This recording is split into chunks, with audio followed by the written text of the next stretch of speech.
Sa Cebu, tuloy-tuloy ang mga aktibidad para sa taunang Sinulog Festival. Nagpasiklaban ng iba't ibang kalahok na paaralan sa street dancing at ritual showdown. Makibalita tayo kay Bex May Humawas ng GMA Cebu.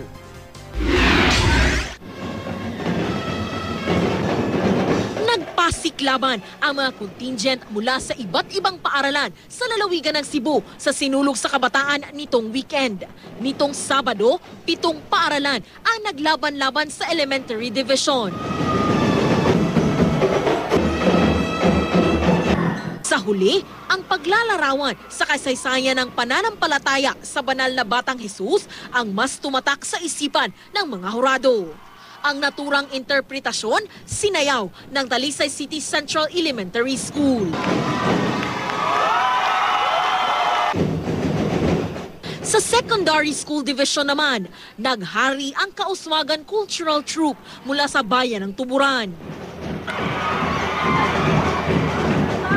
Sila rin ang second placer sa street dancing at grand winner sa ritual showdown. Ayon sa choreographer ng grupo, nagbunga ang mahigit 4 na milyong pisong budget na ginastos nila sa kanilang props at costume. One of the most kuyaw jud nga kayo sa karkar. Lisod jud na lapil diyon, but for God's sake, amo sa kipanay kamutan nga nilosot jud mi. Kahapon, isinagawa naman ang Sinulog sa Kabataan sa Dakbayan.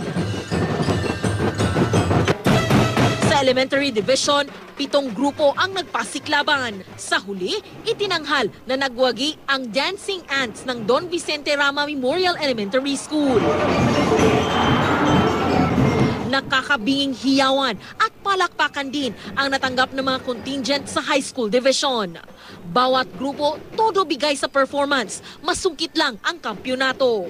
Nagkampyon ang Apas National High School.